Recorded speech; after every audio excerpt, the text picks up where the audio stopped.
रचना सिन्हा है, उन्होंने क्वेश्चन पूछा है मुझे कि बच्चे को जब थेरेपी सेंटर में लेके जा रहे हैं, तो बच्चा बहुत रोता है, रो-रो कर बीमार हो रहा है और थेरेपी करानी भी ज़रूरी है, बट बहुत छोटा बच्चा है, 2.5 साल का है, तो क्या करें? क्या वो खुद ट्रेन होकर बच्चे के साथ काम करे या थेरेपी सेंटर जाए? तो हम जब बच्चे को थेरेपी लेकर जा रहे हैं, तो हमको ये समझना ज़रूरी है कि हम थेरेपी क्यों लेकर जा रहे हैं, है ना? हमको पता है कि बच्चे को ये डायग्नोसिस मिला है, ये चीज़ों में तकलीफ है कि भई सोशल स्किल्स में प्रॉब्लम है, कम्युनिकेशन में प्रॉब्लम है। तो हमारा एम है कि हम उन चीज़ों को कैसे ठीक करें, है ना? अब वो आप घर पर करो ठीक या थेरेपिस्ट करे, मुझे नहीं लगता कोई फ़र्क पड़ता है। अगर आप सीख सकते हो थेरेपिस्ट से, थेरेपिस्ट का गाइडेंस तो ज़रूरी है बिकॉज़ आपको थोड़ी ना पता होगा कि क्या करना है। तो अगर आप थेरेपिस्ट से सीख लो कि भई आपको क्या-क्या करवाना है मुझे बता दो, तो मैं ये घर पे प्रैक्टिस कर लूँगी। फिर मैं आपके पास अगले हफ्ते फिर आ जाऊँगी, आप मेरे को बता देना कि क्या करना है। मेरे पास जब बच्चे आया करते थे और बहुत रोते थे, तो मैं मदर को कहती हूँ या फादर को कि आप काम करो, मुझे ये करवा के दिखा दो, उससे ये करवा लो, क्योंकि बच्चा ऑब्वियसली मम्मी-डैडी को बेहतर पहचानता है। तो या मैं उनको प्रोग्राम दे देती थी कि भई आप ना इतना ये चीज़ें जो हैं, ये करवा लेना और फिर अगले हफ्ते आ जाना। तो मदर्स मेरे पास आते थे, मेरे सेंटर में, लेकिन वो काम करते थे और मैं देखा करती थी, क्योंकि वो बच्चा तो मुझे कुछ करने ही नहीं देता था और रोने लग जाता था। तो शुरुआत ऐसे करते थे और फिर ना जैसे कुछ एक्टिविटी की और थोड़ा मस्ती हो रहा है या कुछ खा रहे हैं या बबल्स ब्लो कर रहे हैं, तब मैं थोड़ा बीच में जॉइन हो जाया करती थी। तो कहने का मतलब है कि मेन एक्टिविटी करने वाला बंदा पेरेंट होता था, गाइडेंस मेरा होता था और धीरे-धीरे, धीरे-धीरे करके मैंने बच्चे के साथ रैपो बनाया करती थी।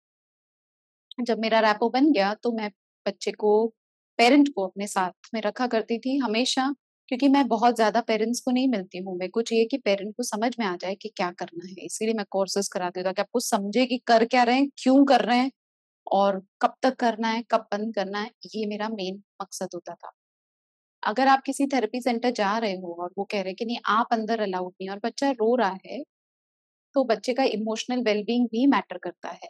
आप रिक्वेस्ट कर सकते हो उनसे और अगर वो फिर भी बोले नहीं पॉसिबल है, थेरेपिस्ट भी कई जगह पे सही होते हैं क्योंकि कई पेरेंट्स बहुत क्वेश्चन्स पूछते हैं, बहुत सारी बातें करते हैं, बहुत सारा प्रॉम्प्ट करते हैं बच्चे को बीच में और उससे ना थेरेपिस्ट नहीं इवैल्यूएट कर पाते कि क्या करना है। हर एक थेरेपिस्ट उतना पेरेंट को ऐसे नहीं बोलते बार-बार कि चुप करो, रुक जाओ, मुझे देखने दो क्योंकि उतना फ्रीडम वो भी कभी-कभार नहीं महसूस कर पाते। तो अगर आप ये थेरेपिस्ट को एन्श्योर करा दो कि मैं साथ में रहूँगी, बैठी रहूँगी, प्रॉम्प्ट नहीं करूँगी, बट मुझे साथ में रहने दो सेशन और अगर ब पेरेंट थेरेपिस्ट फिर भी नहीं मान रहे हैं, तो आई फ़ील बच्चे का इमोशनल वेल-बीइंग ज़रूरी है और आप सीख सकते हो कि क्या करना है थेरेपिस्ट के पास से। थेरेपिस्ट के सामने करके दिखा सकते हो बच्चे के साथ बिकॉज़ फाइनल एम तो यही ना कि बच्चा इम्प्रूव हो।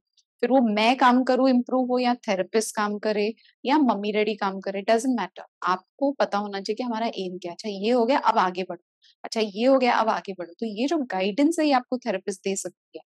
लेकिन उसके लिए बच्चे को रोने की ज़रूरत नहीं है। आपके साथ एक रैपो बना लो और कई बार ना एक फंक्शनल मीडिएटर यानी कि कैसे होता है ना फॉर एग्जांपल मेरे पास मुझे सिर्फ यही दिखाई दे रहा है तो मैं ये बता रही हूँ जैसे मेरे पास ना ये माउस पैड है ठीक है make yourself proud for example बहुत मस्त मुझे पसंद आया था तो मैंने ले लिया अब मैं अपने घर पर बैठी हूँ और मैं ये पैड यूज कर रही हूँ माउस पैड अगर मैं बाहर कहीं जाऊँ जैसे कलकत्ता चली जाऊँ या बाहर कहीं भी चली जाऊँ दिल्ली चली जाऊँ और अपने साथ लैपटॉप के साथ ये पैड ले जाऊँ तो मुझे ना एक ऐसे फ़ील होगा कि कंफर्टेबल जैसे फ़ील होता है ना, वैसा फ़ील होगा। तो कई बार बच्चे मेरे पास जब आते थे, तो घर से कोई एक टेडी बेयर जो बच्चे का फ़ेवरेट होता है, वो साथ में थेरेपी सेंटर में लेके जाता था। जैसे ना उसको वो जैसे सेफ्टी फ़ील होगी। कई बार ना वो जो बोतल होती है ना इसकी दवाई की, वो पकड़ के रखते हैं। कई बच्चे पत्ते पकड़ के रखते हैं। तो जिस कुछ तो ऐसी चीज़ जो बच्चे को पसंद है, वो साथ में लेकर जा सके और वो वहाँ पर रख सके ताकि ना उसको एक वो कंफर्टेबल फ़ील हो। जब मैं इधर इस जगह पर शिफ्ट हुई थी ना, तो ये जो पीछे लगी हुई है ना, मेरी एक बच्चे ने बनाई हुई है पेंटिंग जो मेरी बुक का भी कवर है। तो ये पेंटिंग मेरे घर पर भी थी और यही पेंटिंग इस घर में भी थी। मुझे ऐसा लगा कोई नहीं, ये जगह नहीं है, सब है लेकिन पेंटिंग पुरानी है। एक ऐसे जिसको हम कहते हैं कि सेफ्टी फील कराए, तो ऐसी भी कोई चीज़ होगी, कोई टेडी बियर होगा, कोई सॉफ्ट टॉय होगा, कोई चीज़ होगी जो आप अपने साथ लेकर जा सकते हो जब थेरेपी सेंटर जा रहे हो और आप रिक्वेस्ट करोगे कि मैं भी साथ में रहूँगी ताकि बच्चा सेफ फील करे। तो ये बहुत ज़रूरी है।